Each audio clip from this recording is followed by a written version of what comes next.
This is the newsroom. My name is Neil Marks, and we are getting perspectives from different persons on the report presented today by the Chief Elections Officer to the Chair of the Guyana Elections Commission. We have with us Dr. Asha Kissoon. She's the chairperson of the new movement. Dr. Kissoon, thank you very much for joining us. Good night. It's night already? Yes, it is. Well, thanks very much for coming in. What do you make of the report presented by Mr. Lowenfield today? Surely you've had a chance to skim through it. Yes, I did. And I must say I'm very disappointed with what I'm seeing. The nation has been at a standstill for so long, and we're hoping to have closure and move forward.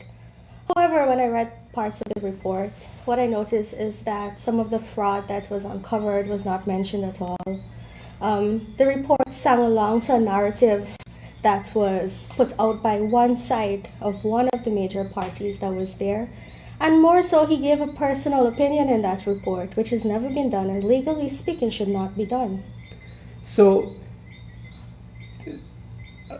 if reading the report, you would say that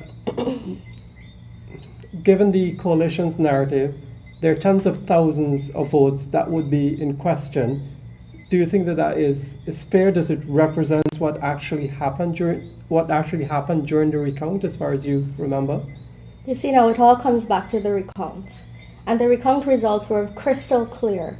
There was a party, the People's Progressive Party Civic, that's in the lead. When it comes to the numbers now and what has been said, we've been saying it over and over. All of these things that they're alleging as fraud has not been proven. Where is the evidence? I personally are for exposing electoral fraud. I believe that all fraud should be put to the forefront. But if at all they're doing it, come with the evidence. All we're having is open, vague allegations and nothing to prove it. And as I'm saying, it's just setting everybody back over and over again.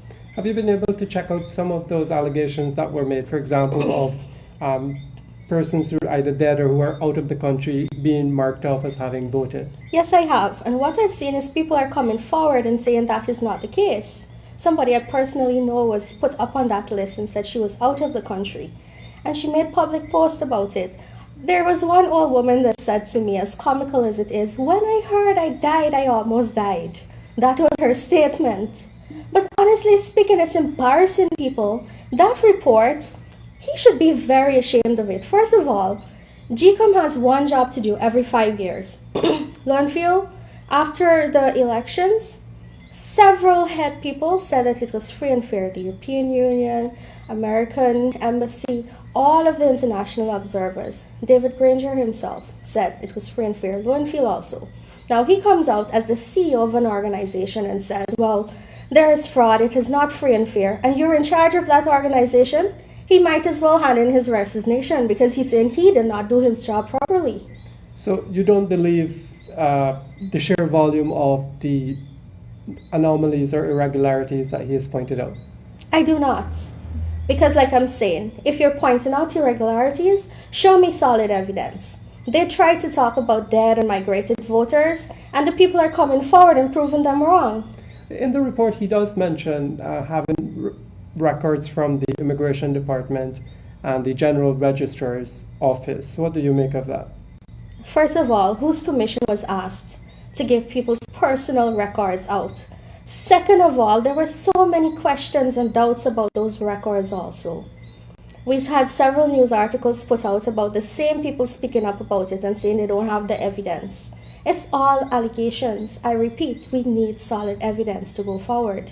So what do you think should happen with Mr. Lowenfield's report? What should the Commission do with it? They have 3 days, according to the order, to consider it. In considering it, what do you hope they will say about it or decide on it? I'm making a call to Justice Claudette Singh that good sense prevails, because as we know, it will all come down to her and her final decision.